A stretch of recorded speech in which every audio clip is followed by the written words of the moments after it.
The greatest lie that you can tell is the one that's closest to the truth. Now, the idea of a greater Israel or a Judean state that goes from the Nile River to the Euphrates is not Bible-based nor Torah-based. Political Zionism relies on historical illiteracy and biblical illiteracy in order to maintain its project.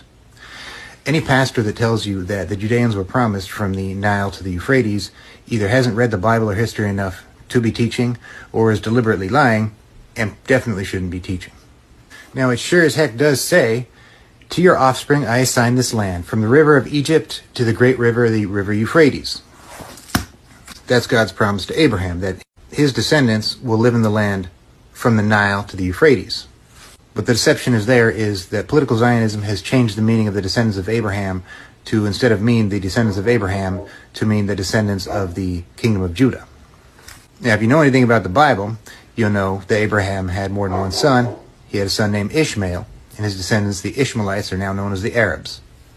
Judah, where Judaism, the religion of the kingdom of Judah, came from, was Abraham's great-grandson.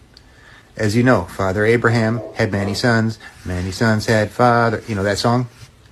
He had a lot of descendants that weren't just Judah. And this prophecy of Abraham's descendants living from the Nile to the Euphrates, yeah, that is a biblical prophecy, and it was actually fulfilled. It's not one that's going to be fulfilled by a Zionist entity ethnically cleansing the Levant. It's one that was fulfilled by the Muslims. See, the Ishmaelites, the Arabs, the descendants of Abraham, when they defeated the Romans and drove the Europeans out of the Middle East, they liberated Jerusalem from the pagan Romans and brought the Judeans back to Jerusalem. They fulfilled the prophecy of Abraham's descendants living from the Nile to the Euphrates. So that absolutely is a Bible verse, and it actually came true already. Now, I'm not going to get into whether or not the European Judeans, the Ashkenazis, are biological descendants of Abraham. It's kind of not related to this point. But it is factual that in the book of Genesis, God promises the descendants of Abraham the land from the Nile to the Euphrates.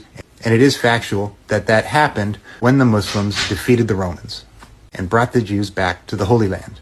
And for y'all that keep quoting Ezekiel and Jeremiah and Daniel about the Judeans returning to Jerusalem, well, that kind of happened then too, didn't it? The Judeans had been in Jerusalem since Salahuddin defeated the Crusaders, and again brought the Judeans back to Jerusalem. Even the golden age of Judaism occurred under the Caliphate. The golden age of Islam and the golden age of Judaism happened at the same time in the same place. There is no return to Jerusalem that's happening right now. The Judeans have been there over 1,000 years. Many of the descendants of the Judeans had converted to either Christianity or Islam. And those are the ones that the Europeans are now currently cleansing from the Holy Land.